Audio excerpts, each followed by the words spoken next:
Content monetization tool जल्दी enable कैसे करें, ऐसा क्या करें जिससे कंटेंट मोनेटाइजेशन टूल उनको जल्दी मिल जाए।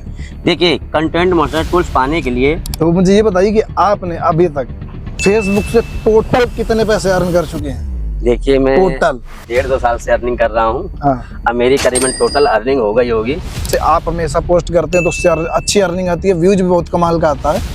तो अभी उनको दर्शकों को ये बताइए कि दिन में कितनी पोस्ट करें और क्या टाइमिंग है उसके बारे में बताइए। मैं सभी क्रिएटरों को बताना चाहूँगा, सबसे ज़्यादा फोटो अपलोड करें या फिर वीडियो अपलोड करें या फिर रील अपलोड करें, तो सबसे ज़्यादा फेसबुक पे क्या बेस्ट रहेगा अपलोड करने के लिए? सबसे ज़्यादा अर्निंग। जैसे बहुत सारे जो क्रिएटर हैं वो क्या करते हैं कि वो कन्फ्यूजन में रहते हैं कि हम फेसबुक से कैमरा ऑन करके रिकॉर्ड करें या फिर इंस्टा से रिकॉर्ड करके ही फेसबुक पे जाने दें वीडियो। तो वो सवाल मेरा भी है, तो मैं भी कभी कभी कंफ्यूज रहता हूँ। तो आप जैसे फेसबुक से अच्छी अर्निंग कर रहे हैं तो आपको ज़्यादा एक्सपीरियंस, तो आप बताइए दर्शकों को कि किससे शूट करने में बेस्ट रहेगा। प्रदीप, देखिए ऐसा है। नमस्कार दोस्तों, स्वागत है आप सबका आपके अपने पॉडकास्ट शो प्रदीप देसी ब्लॉगर पर। आज की वीडियो में आपको पता चलेगा कि फेसबुक से 15 से 20 हज़ार रुपये कैसे कमाएं, कंटेंट मोनेटाइजेशन टूल को जल्दी इनेबल कैसे करें और दिन में कितनी पोस्ट करें। तो इन सब बातों पर मैं आज चर्चा करने वाला हूँ अपने गेस्ट अशोक गुरु निषाद जी के साथ। तो चलिए स्वागत करते हैं अपने गेस्ट अशोक गुरु निषाद जी का। तो स्वागत है आपका हमारे पॉडकास्ट शो में। धन्यवाद आपका बहुत बहुत। अशोक जी, मुझे ये बताइए कि आपकी लोग जैसे फेसबुक पे कंटेंट मोनेटाइजेशन टूल के लिए परेशान रहते हैं, तो आप हमारे जो भी दर्शक है, जो भी क्रिएटर इस वीडियो को देख रहा है, तो उनको बताइए कि कंटेंट मोनेटाइजेशन टूल जल्दी इनेबल कैसे करें, ऐसा क्या करें जिससे कंटेंट मोनेटाइजेशन टूल उनको जल्दी मिल जाए। देखिए, कंटेंट मोनेटाइजेशन टूल्स पाने के लिए आपको अपने ओरिजिनल कंटेंट पे काम करना पड़ेगा, ओरिजिनल चीज़ों पे, और नियमित काम करना पड़ेगा। जिस प्रकार से हम दुकान खोलते हैं सुबह 6 बजे, बंद करते हैं रात को 10 बजे, इसी प्रकार से आपको फेसबुक पे काम करना पड़ेगा। कम से कम 3-4 रील डालनी पड़ेंगी, 10 से 12 फोटो अपलोड करनी पड़ेगी, 3-4 टैग्स, स्टोरी इत्यादि पर कंटिन्यू काम करना है। महीना, 2 महीना, 3 महीना, इसका कोई क्राइटेरिया नहीं। कोई कहता है कि कंटेंट मोनेटाइजेशन टूल दिला दूंगा तो उसके चाचा भी नहीं दिला पाएंगे। ये सिर्फ आपकी मेहनत और काबिलियत दिला पाएगी। दूसरा सवाल मेरा ये है, आप मुझे ये बताइए कि बहुत सारे लोग जो फेसबुक पे अभी काम कर रहे हैं वो लोग कंफ्यूज होते हैं कि दिन में 1 पोस्ट डालें, 2 पोस्ट डालें। उनको एक स्पेशली बताइए कि जैसे आप हमेशा पोस्ट करते हैं तो उससे अच्छी अर्निंग आती है, व्यूज भी बहुत कमाल का आता है। तो अभी उनको दर्शकों को ये बताइए कि दिन में कितनी पोस्ट करें और क्या टाइमिंग है उसके बारे में बताइए। मैं सभी क्रिएटरों को बताना चाहूंगा कि दिन में आप 10 से 15 पोस्ट शुरुआती दौर में कर सकते हैं। सुबह जैसे उठें तो सबसे पहली पोस्ट आपकी क्या होनी चाहिए, जिससे लोग भावुक हों, जिससे लोगों को संदेश मिले। जैसे लोग मिलते हैं सुबह से क्या कहते हैं, राम राम। इसी प्रकार राम राम राधे कृष्ण टाइप में एक आप स्लोगन लिख के डाल सकते हैं। इसके बाद आप मेमोरी में जाएं, मेमोरी में किसका बर्थडे है आप बर्थडे डाल सकते हैं, और अपनी फोटो के साथ कोई अच्छा स्लोगन डाल सकते हैं। यानी 15 पोस्टें कम से कम दिन में आपको डालनी ही डालनी है, रात तक। तो अशोक जी ये बताइए कि जैसे आपने बताया कि दिन में 15 पोस्ट डालने, तो इनमें टाइमिंग क्या रहेगी पोस्ट करने की? देखिए, टाइमिंग क्या, जैसे आप सुबह उठते हैं, उठने के बाद पहली पोस्ट डालेंगे बर्थडे की, स्लोगन की, किसी प्रकार की, तो हर 1 घंटे 2 घंटे के अंतराल में पोस्ट डालनी है। अगर इकट्ठा आप 10 पोस्ट डालेंगे, 10 पोस्ट के आप व्यूज नष्ट हो जाएंगे, वो किसी काम की नहीं रहेगी। किसी के 20 लाइक, किसी के 10 लाइक, किसी के 100, किसी के 400। 1-1 घंटे के अंतराल में डालेंगे। सबसे पहले आप स्टोरी लगा सकते हैं, स्टोरी के बाद एक स्लोगन लिख के डाल सकते हैं। इसके बाद आप पोस्ट डाल सकते हैं, पोस्ट के बाद आप रील डाल सकते हैं। एक टाइम पे 4 चीजें डाल सकते हैं हर 1 घंटे में। ओके ओके अशोक जी, अगला सवाल मेरा ये है कि आप ये बताइए कि सबसे ज्यादा फोटो अपलोड करें या फिर वीडियो अपलोड करें या फिर रील अपलोड करें, तो सबसे ज्यादा फेसबुक पे क्या बेस्ट रहेगा अपलोड करने के? सबसे ज्यादा अर्निंग फोटो पे आती है, दूसरे नंबर पे आपकी स्लोगन पे आती है, तीसरे नंबर पे आपका स्टोरी पे आती है, चौथे 5वें नंबर पे वीडियो और रील्स पे आते हैं।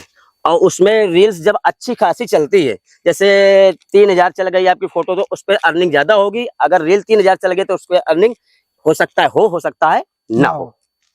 तो सबसे ज्यादा जो भी दर्शक, जो भी क्रिएटर देख रहा है, तो वो फेसबुक पे अगर काम कर रहा है तो सबसे ज्यादा फोटो पे ध्यान दीजिए, फोटो अपलोड करिए, सबसे ज्यादा अर्निंग उसी से है, ऐसा अशोक जी का कहना है। ये मैं विद प्रूफ दिखाऊंगा, अभी कुछ ही देर में दिखाऊंगा किस प्रकार अर्निंग होती है अपने मोबाइल के माध्यम से। कितने डॉलर अभी तक मैंने कमाए हैं, सभी चीजें बताऊंगा। और ज्यादा अर्निंग कैसे करें ये सब मैं बताता रहूंगा धीमे धीमे, ताकि सभी लोग जितने क्रिएटर हैं ज्यादा से ज्यादा कमा सकें। क्योंकि फेसबुक पैसा दे रहा है, आपको लेने में कोई हर्ज नहीं है।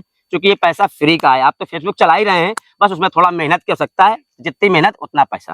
मेरा अगला सवाल ये है, आप ये बताइए, जैसे बहुत सारे जो क्रिएटर हैं वो क्या करते हैं कि वो कंफ्यूजन में रहते हैं कि हम फेसबुक से कैमरा ऑन करके रिकॉर्ड करें या फिर इंस्टा से रिकॉर्ड करके ही फेसबुक पे जाने दें वीडियो। तो वो सवाल मेरा भी है, तो मैं भी कभी कभी कंफ्यूज रहता हूँ। तो आप जैसे फेसबुक से अच्छी अर्निंग कर रहे हैं तो आपको ज्यादा एक्सपीरियंस, तो आप बताइए दर्शकों को कि किससे शूट करने में बेस्ट रहेगा। प्रदीप देखिए ऐसा है, आप जब वीडियो कोई बना रहे हैं तो वीडियो बनाने के बाद आप इंस्टाग्राम से डालें या फेसबुक डालें, अर्निंग में कोई व्यवधान नहीं आता है, सेम अर्निंग आएगी, ना कॉपीराइट आएगा। अगर आपका ओरिजिनल कंटेंट है, आप डायरेक्ट काम कर सकते हैं, दोनों चीजें काम कर सकते हैं, नुकसान किसी में है ही नहीं, किसी प्रकार कोई नुकसान नहीं है। तो अगर कोई क्रिएटर चाहे इंस्टा पे रील बनाऊं और फेसबुक पे जाने दूं तो कोई दिक्कत कोई नुकसान नहीं, किसी प्रकार की कोई समस्या भी नहीं आएगी। तो जितने भी क्रिएटर हैं वो अब इस बात से जान जाए कि मतलब इंस्टा पे डालें तो फेसबुक पे जाएगी, उसमें आपकी जैसे आप फेसबुक पे डालेंगे जितने आपके रीच, जितने आपके डॉलर बनने हैं वो उससे भी बनेंगे। इंस्टा पे डालने पे भी किसी प्रकार का कोई नुकसान नहीं, ना ही कोई समस्या आएगी आईडी में। चलिए, तो ये सभी क्रिएटरों का कंफ्यूजन दूर हो गया होगा। तो आप सभी बस इंस्टा से जहाँ रिकॉर्ड करिए, बस आप कंटेंट अपलोड करते रहिए, आप फेसबुक पे बनाइए या इंस्टा पे बनाइए, दोनों से आपका फायदा है। तो अशोक जी, मेरा अगला सवाल ये है कि फेसबुक से जो भी क्रिएटर देख रहा है तो इस सवाल के इंतजार को जरूर कर रहा होगा, तो मुझे ये बताइए कि आपने अभी तक फेसबुक से टोटल कितने पैसे अर्न कर चुके हैं? देखिए मैं टोटल 1.5-2 साल से अर्निंग कर रहा हूँ। हाँ। अब मेरी करीबन टोटल अर्निंग हो गई होगी 2 लाख के समथिंग। मेरी 2 आइडिया हैं, दोनों आइडियों से अल्टरनेट अर्निंग होती है। जैसे इस महीने मेरी हिंदी अंग्रेजी वाली आईडी से अभी पेमेंट आया वो मेरा 22 तारीख का। इसके अगले महीने मेरी हिंदी वाली आईडी अशोक निषाद गुरु से पेमेंट आएगा अगले महीने। मतलब एक महीने में पेमेंट आते रहते हैं। हिंदी वाली में आएगा, फिर उस महीने हिंदी वाली में रुक जाएगा, फिर अंग्रेजी वाली में आएगा। मतलब हर महीने मैं 10 से 15 हजार की इनकम फेसबुक से उठा लेता हूँ। तो अशोक जी, जैसे आपने बताया कि आपके पास 2 आईडी हैं, तो अगर कोई नया क्रिएटर स्टार्ट करना चाहता है तो क्या वह शुरू से ही 2 आईडी स्टार्ट लेके चले या फिर अभी एक पे काम करे, फिर अगर कुछ अच्छा पहले एक पे काम करे, उस आईडी को थोड़ा ग्रो करे, फिर इसके बाद जैसे वो आईडी थोड़ा ग्रो हो जाती है एक सेकंड आईडी बना ले और दोनों पे काम करे। सेम कंटेंट डाल सकता है, किसी प्रकार की समस्या नहीं आएगी। जो रील हम इस आईडी में डालें वही रील उसी आईडी में डालें, किसी प्रकार का ना कॉपीराइट आएगा, हम फोटो भी वही डालेंगे। बस अर्निंग का थोड़ा 19-20 हो सकता है, जिसमें पहले डाला है तो उसमें ज्यादा होगी, जिसमें बाद में डाला है उसमें कम होगी। उस पे कारण ये हो सकता है ना कि जो हमारी ऑडियंस है वो एक बार फोटो देख चुकी है, फिर कम देखेगी, इसलिए दूसरी वाली में कम अर्निंग होगी, लेकिन कॉपीराइट का कोई कारण नहीं आएगा इसमें। अशोक जी, आप ये बताइए, जैसे आपके बड़े भाई साहब कुलदीप चेयरमैन जी हैं, तो वो राजनीतिक फील्ड में हैं और आप हैं सोशल मीडिया पे। जी। तो आप दोनों का अलग अलग दिशा किस तरीके से और कैसे चुनी? देखिए, दिशा अलग अलग तो कुछ नहीं, सब एक ही दिशा होती है। किसका मन किस काम में लगता है, किसको किसमें रुचि है, इंसान को वही काम करना चाहिए। मैंने अपने जीवन में 2 दिन में शादी कर ली थी, सिर्फ राजनीति में आने के लिए। 2 दिन में शादी करी राजनीति। हालांकि मेरा पत्नी का नाम नहीं बढ़ पाया, मैं चुनाव नहीं लड़ा। तब से मैं समाज सेवा करने लगा, समाज सेवा का वीडियो बनाने लगा, तो मेरी रुचि इस क्षेत्र में आ गई। अब मैं नेता नहीं, अब नेता कहलाता हूँ और एक अच्छा समाज सेवी हूँ। तो मेरे घर में किसी प्रकार की, मेरे भाई से कि लोग तो कहते हैं, क्योंकि लोग तो कहेंगे लोगों का काम है, बहुत से लोग ताने देते हैं कि छक्कों के साथ वीडियो बनाते हो, हिजड़ों के साथ वीडियो बनाते हो, लेकिन मैं सबको नजरअंदाज करके अपने काम में मशगूल रहता हूं। मैं किसी को अपनी तीखी प्रक्रिया भी नहीं देता हूं। जो कौन क्या कहता है इसकी परवाह नहीं है, हमें क्या करना है, हमें इसकी परवाह करनी चाहिए। मैं कंटिन्यू अपना काम करता रहता हूँ। मेरे घर का पूरा सपोर्ट रहता है, क्योंकि मेरे जो कंटेंट होते हैं छोटे बच्चे से लेकर बुढ़े देख सकते हैं। बिल्कुल। और मेरे कंटेंट और लोग हंसते हैं, मेरे कंटेंट लोग प्रेरणा मिलती है, मेरे कंटेंट लोगों को एक दिशा मिलती है, मेरे कंटेंट लोगों को एक राय मिलती है, मेरे कंटेंट लोगों को अर्निंग का कैसे कमाएं, कैसे ग्रो करें, तो लोगों को एक मार्ग मिलता है।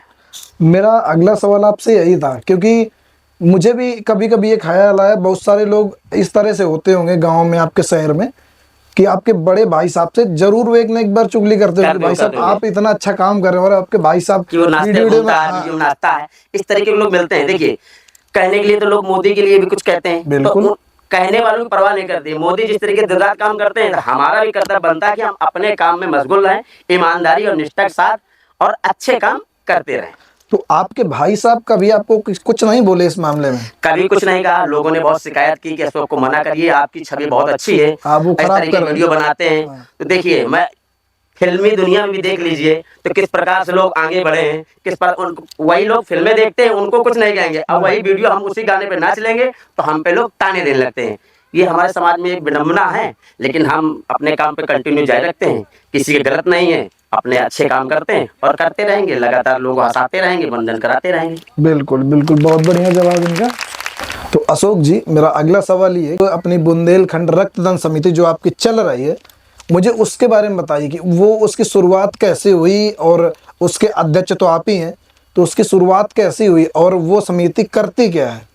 देखिए, मैं रक्तदान तो करीबन 25 सालों के आसपास से कर रहा हूँ, लेकिन जुड़ा मैं हूँ कोरोना काल से। कोरोना काल से मैंने अपनी बुंदेलखंड रक्तदान समिति की एक व्हाट्सएप ग्रुप बनाया जिसमें मैंने 50 लोग जोड़े। ओके। वहाँ से मैं व्हाट्सएप ग्रुप के माध्यम से डोनर मांगता रहा, व्हाट्सएप कर देता था, अस्पताल बैठने लगा, जाने लगा। फिर मैंने वहाँ ऑफिस बना लिया और समिति को रजिस्टर्ड करा लिया। उस समिति में अभी तक 15,000 के आसपास लोग लाभान्वित हो चुके हैं ब्लड से। और ये बुंदेलखंड रक्तदान समिति आसपास के जिले में, जहाँ तक कि लखनऊ, कानपुर, झांसी, महोबा, छतरपुर इत्यादि जगह निगेटिव ग्रुप और पॉजिटिव ग्रुप भेज चुका हूँ। अच्छा, प्रोवाइड करा चुका हूँ। यहाँ से मतलब पैक होके जाते हैं डब्बे में और वहाँ लाभान्वित हो जाते हैं, उनको चढ़ जाता है। मतलब आपकी जो रक्तदान समिति है, इसका कुछ खर्च लगता है? फिर किसी प्रकार का खर्च नहीं, बिल्कुल निःशुल्क है। अभी तक 15,000 लोग से लाभान्वित हो चुके हैं। एक व्यक्ति ऐसा नहीं मिलेगा कि मुझे रक्त के नाम का 1 रुपया लगा है। तो आपकी समिति और आपका उद्देश्य बहुत कमाल का है, क्योंकि इस दुनिया में मुझे ना कोई नहीं लगता जो फ्री में कोई चीज प्रोवाइड करे और सामने से कुछ ना ले। देखिए, मैं सुबह 10 बजे से लेकर शाम के 4 बजे तक अस्पताल में बैठता हूँ। इसलिए बैठता हूँ तो बहुत से लोग, देखिए, थाना, कचहरी, अस्पताल, सिर्फ वहाँ वही व्यक्ति जाता है जो पीड़ित होता है। यहाँ कोई जाना नहीं चाहता, लेकिन मजबूरी में जाता है। जब आप अस्पताल में किसी की थोड़ी सी मदद कर देंगे, सहारा बन जाएंगे, उसको अंदर से खुशी मिलती है और वो दुआ भी देता है। उनकी दुआओं की वजह से मैं अर्श से फर्श तक बहुत ऊंचे पहुंच गया हूँ। एक जमाना था जो गरीबी थी, हमारे कच्चे घर थे, अब सब उन्हीं की दुआओं से आज ईश्वर ने बहुत कुछ दिया है कि हमें किसी से लेने की आवश्यकता नहीं, ईश्वर इतना दे चुका है कि हमें किसी से मांगने की आवश्यकता नहीं है, हमें किसी से छीनने की आवश्यकता नहीं है। ऐसा तो कभी जीवन किया नहीं है, मेहनत मजदूरी करके पढ़े वाले हैं, तो इन सब चीज़ों को मोल पता है, गरीबी क्या होती है, लोगों के काम कैसे किए जाते हैं। आपने जो निःशुल्क सेवा प्रोवाइड करते हैं, जो निःशुल्क सेवा देते हैं ना, उसी के साथ देन है कि उन्हीं की दुआओं की वजह से हम आप और आपके भाई साहब बहुत कमाल के अच्छे मुकाम पे तीसरी बार नगर पालिका अध्यक्ष पद के पहुंचे हैं। ये कहीं ना कहीं उनकी दुआओं और उनकी सेवा का असर है। बिल्कुल। तो अशोक जी, मेरा अगला सवाल आपकी माता जी से संबंधित है। जैसा कि आपने अभी बताया कि गरीबी तो देखिए सबके घर में होती है शुरुआत में। बिल्कुल। तो मैंने एक न्यूज आर्टिकल पढ़ा था जिसपे चाय की गुमटी से लेके चेयरमैनी तक सफर, जैसे आपने तो देखा ही साथ में भाई साहब के साथ, तो उसके बारे में थोड़ा बताइए कि शुरुआत कैसे हुई थी राजनीति में और पहला मौका कब मिला था? देखिए, हमारी माता जी गरीबी बहुत देखी है। उस टाइम हम बहुत छोटे छोटे, जब हमारे पिताजी खत्म हो गए थे, उस दौरान हमारी घर की स्थितियां बहुत गंभीर हो गई थी। जहां हमारी माता जी खेतों से चारा करती थी और बाजार में बेचती थी। इस तरीके से चाय की गुमटी खोली, समोसा बेचा और लोगों के यहाँ ईंट गारा किया। इस तरीके से मैं कक्षा 5 में पढ़ता था। इस तरीके से धीमे धीमे हम पढ़े। भैया हमारा हमसे थोड़ा आगे पढ़ता था, तो धीमे धीमे करके हमको मजदूरी कर करके पढ़ाते गए और हम पढ़ते गए। हमारे पास फिर लाटरी सिस्टम से कोटा निकल आया, जिससे घर में कुछ राहत हुई।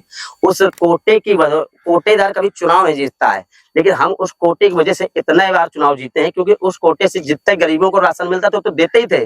जो राशन बचता था वो जिनके कार्ड नहीं होते थे हम उनको बांट देते थे। क्योंकि मैंने आज तक सुना जो भी कोटेदार होता है ना, उसको लोग शिकायत बहुत करते हैं कि वो हर जगह काटता इधर, लेकिन आप पहले ऐसे कोटेदार हैं जो आपके भाई साहब और आपने मिलके इतनी मदद की कि कोटेदार से सीधा उन्हें चेयरमैन बना दिया गया। कोटेदार से फिर हम सभासद चुनाव लड़े, फिर दोबारा चुनाव लड़े, फिर तिवारा में नगर पालिका महिला सीट हो गई। हमारे घर में भाभी की, भैया की शादी भी हो चुकी थी। चूंकि उम्र का, चेयरमैनी में उम्र का मामला रहता है। अच्छा, हमारी माता जी पढ़े नहीं थी। माता जी को हमने तब पढ़ाया, क्योंकि उन्हें कुछ भी नहीं आता था लिखना, लेकिन उन्हें चेयरमैनी टाइम पढ़ाया हम लोगों ने। माता ने हमको पढ़ाया, हमने माँ को पढ़ाया, दस्तखत करना सिखाया। अच्छा। और ABCD गिनती वगैरह ये सिखाई और वो सीखी और बाखूबी उन्होंने काम किया। आज उन्हीं की सब देन है जो हम इतने कामयाब हैं, इतना नाम है कि सब उन्हीं की देन है। और सब उन्हीं की दुआओं की वजह से आज हम जो समाज में कर पा रहे हैं सब उन्हीं की शिक्षा है, और उन्हीं की शिक्षा का हम प्रचार कर रहे हैं, लोगों की मदद करते हैं, लोगों को भला करते हैं। बिल्कुल। तो जी मेरा अगला सवाल ये है कि आप ये बताइए, जैसे आपने बताया था अभी थोड़ी देर पहले हमसे ऑफ कैमरा, एक फोटो को हम कितनी बार अपलोड कर सकते हैं, क्योंकि फेसबुक पे थोड़ी दिक्कतें रहती हैं। एक फोटो का आपका ओरिजिनल कंटेंट है, आप कितनी भी बार अपलोड करेंगे हर बार पैसे मिलेगा। बस फोटो में टाइमिंग बदलते रहिए कि आज अपलोड किए तो 1 महीने बाद अपलोड करें, 2 महीने बाद करें, 6 महीने बाद करें, किसी प्रकार का कॉपीराइट नहीं आएगा और अर्निंग आपको बराबर मिलेगी। अच्छा, उससे हम दोबारा अपलोड करेंगे तो रीयूज कंटेंट तो नहीं आएगा कि आपने अपलोड कर दिया? बिल्कुल नहीं आएगा। आपका स्वयं का कंटेंट है, बिल्कुल नहीं आएगा। क्योंकि अब बहुत फोटो पे तो वैसे भी कॉपीराइट नहीं आता ज्यादातर। क्योंकि बहुत सारे ऐसे सिखाने वाले हैं जो बोलते हैं कि एक बार अपलोड हो गई चीजें फेसबुक पर दोबारा अपलोड नहीं करिए, नहीं दिक्कत आता देखिए, है। जो बड़े क्रिएटर होते हैं, जो सिखाने वाले होते हैं, उनको सिर्फ अपने वीडियो से मतलब होता है, वो अपनी चीज चलाने के लिए बोलते हैं। रियल लाइफ में तो ऐसा नहीं होता है। मैं एक फोटो से आपको प्रूफ दिखा सकता हूँ कि प्रिया की फोटो एसपी साहब वाली, मैं उसके बर्थडे में भी डालता हूँ, जब समिति में भी उसका चयन किया था तब भी डाली थी, अभी उसने एक प्रथम प्राइज पाया है लखनऊ में, उसमें भी डाली है, और उसके व्यूज करीबन नहीं पहुंचते थे, 3 बार पहुंचे हैं 1 लाख के आसपास, और हर बार अर्निंग 50 पैसे डॉलर से लेकर $1 तक हुई है मेरी। चलिए मैं स्क्रीनशॉट लगा दूंगा, जो फोटो 3 बार अपलोड हुई है, तो आप देखिए इस फोटो पे 3 बार अपलोड कर चुके हैं और तीनों बार अर्निंग हुई है। तो आप सभी देख सकते हैं कि आप एक फोटो को, खुद की फोटो हो, आप कितनी बार भी अपलोड करिए, लेकिन थोड़ा समय लेके, जैसा भाई साहब ने खुद बताया। की भी ना हो, ओरिजिनल है तो अभी चल जाएगा। ऐसा नहीं कि अपनी है, जैसे प्रिया के साथ है तो प्रिया के साथ मैं नहीं हूँ, प्रिया के साथ एसपी मैडम है, लेकिन वो फोटो हर बार चल जाती है। बिल्कुल बिल्कुल, आप हमेशा आप ट्राई करिए, एक फोटो को आप अपलोड कर सकते हैं। फोटो से कॉपीराइट नहीं आता है, 1-8% कुछ ऐसी फोटो होती है जिनमें आ सकता है जो कम्युनिटी गाइडलाइन के खिलाफ हो, तो आएगा। वैसे फोटो से और टैग से किसी प्रकार का कॉपीराइट नहीं आता है। मैं जो स्लोगन डालता हूँ, आप मेरा स्लोगन कॉपीराइट चुरा के डाल सकते हैं, आपको भी व्यूज मिलेंगे। मेरी और प्रिया की आईडी में आप देखेंगे तो जैसे जयकारा लगा दीजिए सोमवार के दिन है महादेव का, तो प्रिया मेरा कंटेंट ले लेती है, पर उसका कभी कॉपीराइट नहीं आता है। अब मुझे कहीं की चीज अच्छी लगती है तो मैं भी ले लेता हूँ, क्योंकि हम लोग हम लोग ऊपर से पैदा होकर सीख के नहीं आए, एक दूसरे सीखते हैं। हम जो बता रहे हैं, तो आज हमारा पॉडकास्ट चल रहा है, हमसे कुछ लोग सीखेंगे, ऐसे हम भी किसी न किसी बड़े क्रिएटरों की वीडियो देखते हैं, उनसे कुछ सीखते हैं, तो एक दूसरे से सीख के हम लोग आगे बढ़ सकते हैं और आगे बढ़ा जाता है, और फेसबुक में अच्छा खासा पैसा कमा सकते हैं। बस कंटिन्यू लगे रहिए, मेहनत करते रहिए। बिल्कुल। अशोक जी, मेरा अगला सवाल ये आपसे कि जैसा आपने बहुत सारे लोगों को सिखाया है, तो आज तक कितने लोगों की आपने मदद की है सोशल मीडिया में जो फेसबुक से संबंधित है? 1 सैकड़ा से अधिक लोग 1, 2, 3, 4 लोग पर डे आते हैं, जिसका कंटेंट मोटा टूल नहीं मिला है तो हम बताते हैं कैसे मिलेगा, सिखाते हैं। बहुत से लोगों को पे आउट सेटअप है, गलत कर देते हैं। बिल्कुल। $25 का लगाते हैं, 100 का लगाने, 25 का लगाना है तो आपको बैंक ट्रांसफर लगाना है, 100 का लाना है, वायर ट्रांसफर लगाना। अगर आप वायर ट्रांसफर लगा रहे हैं तो आपको स्विफ्ट कोड की आवश्यकता पड़ेगी। स्विफ्ट कोड आपको कहाँ से मिलेगा? जो आपकी बैंक है, उस बैंक की जो हेड ब्रांच है, वहां से आपको स्विफ्ट कोड प्रोवाइड होगा। अब बगैर स्विफ्ट कोड के आपका सेटअप नहीं हो पाएगा। अब किसी प्रकार आईडी में आपका इश्यू आ गया है, आपने गलत कंटेंट डाल दिए हैं, तो हम वो भी बताते हैं। फेसबुक संबंधित अधिक से अधिक समस्याएं बताते हैं, ताकि लोगों का काम चलता रहे, किसी प्रकार की दिक्कत न हो। क्योंकि बड़े क्रिएटरों के पास, लोगों के पास पहुंचने का टाइम नहीं है, और उनके पास पहुंचते उनके पास भीड़ बहुत लगती है, 1000 लोग होते हैं, 500 लोग होते हैं, तो बता नहीं पाते हैं। हमने ऐसे लोगों का पेमेंट दिलवाया है जिनके $2.5 $300 फंसे पड़े थे, उनका पेमेंट नहीं मिल पा रहा था, और हम लोगों ने सेटअप करके अच्छा सेटअप किया, और उनका पेमेंट आज कंटिन्यू आ रहा है। फेमस क्रिएटर है प्रिया वर्मा जी, उनका 6 महीने पेमेंट नहीं आ रहा था। उनका बैंक, जो बड़ी बैंक होती थी, छोटी शाखा में उनका खाता खुला था। तो खाता उन्होंने लगाया हुआ था, इनका पेमेंट बार बार फेल्ड हो जाता था। हमने फिर एक नया अकाउंट खुलवाया, अकाउंट खुलवाने के बाद सेटअप किया, सेटअप करने के बाद उनके अकाउंट में मैंने खुद 5000 डाले, और अगले ही महीने उनके $350 घटता 30,000 के आसपास रुपया आ गया। अब कंटिन्यू आ रहा है। आपने नाम किसका लिया? छोटी बैंक, मतलब जैसे पोस्ट ऑफिस का खाता ना ऐड करें, और जो छोटी शाखाएं हैं उनका खाता ऐड ना करें, मतलब बड़ी बैंकों में करें, यानी शहर के अंदर छोटी छोटी बैंकों में मत करें, जिनका जो जैसे पोस्ट ऑफिस हो गया, और भी छोटी छोटी ब्रांचें होती है, जो एयरटेल, फिनो, आपका डॉलर है, विदेश से पैसा आता है, तो विदेश से पैसा आता है, तो चूंकि मानक भी होते हैं, तो बैंक मानक सेल करने की क्षमता होनी चाहिए, तो ही आपका पैसा आ पाएगा। प्रिया वर्मा, जिसका 6 महीने से पैसा फंसा हुआ था, $300 $350 का इकट्ठा पेमेंट आया था, चलिए तब से लेकर अब तक उनका कंटिन्यू पेमेंट आ रहा है। बढ़िया। तो आप सभी ट्राई करिए भाई साहब की ये बात भी नोट करिए, क्योंकि आपका खाता बहुत मैटर करता है। क्योंकि कोशिश करिए भैया, सेटअप स्वयं मत करिए। हाँ बिल्कुल बिल्कुल, क्योंकि अगर आपने गलती कर दी तो फिर समस्या आएगी। इसलिए सेटअप कराना हो, आप इंतजाम से हमसे मिलिए, हमसे संपर्क करिए। हमारा नंबर नोट कर लीजिए, 8299419105। किसी भी समस्या के लिए मैं हर क्रिएटर का सपोर्ट और मदद करने के लिए 24 घंटे तत्पर हूँ। देख लीजिए, ऐसा कोई क्रिएटर नहीं होगा जो आपको स्क्रीन पे नंबर दे दे। मैं स्क्रीन पे इनका नंबर दे दूंगा, आप सभी कांटेक्ट कर सकते हैं। आ जाइए, सेटअप करिए। सेटअप करने में लोग गलती क्या करते हैं ना, कि जो नाम 2 बार डालने के लिए आता है, सबसे ज्यादा समस्या वहां पे आती है। क्या होता है, गलती कहाँ करते हैं, first name, middle name, last name, तीनों नाम डाल देते हैं। क्योंकि आईडी में वो आपको करना ही नहीं है। फर्स्ट है तो फर्स्ट डालिए, सेकंड है तो सेकंड डालिए, और लास्ट है तो लास्ट डालिए, नहीं है तो मत डालिए। तो आप सभी ध्यान रखिए इन सारी चीजों को। अगर ये वीडियो आपको पसंद है, जो भी फेसबुक क्रिएटर इस वीडियो सीखा, तो वीडियो को लाइक कर दे, और चैनल पर पहली बार आए तो चैनल को सब्सक्राइब कर दे, और कमेंट बॉक्स में बताइए कि अगला पॉडकास्ट किसका शूट किया जाए। तो इस वीडियो पे जरूर लाइक करें और चैनल को सब्सक्राइब कर ले। चलिए मिलते हैं एक नए वीडियो में नए क्रिएटर के साथ। बाय बाय, धन्यवाद।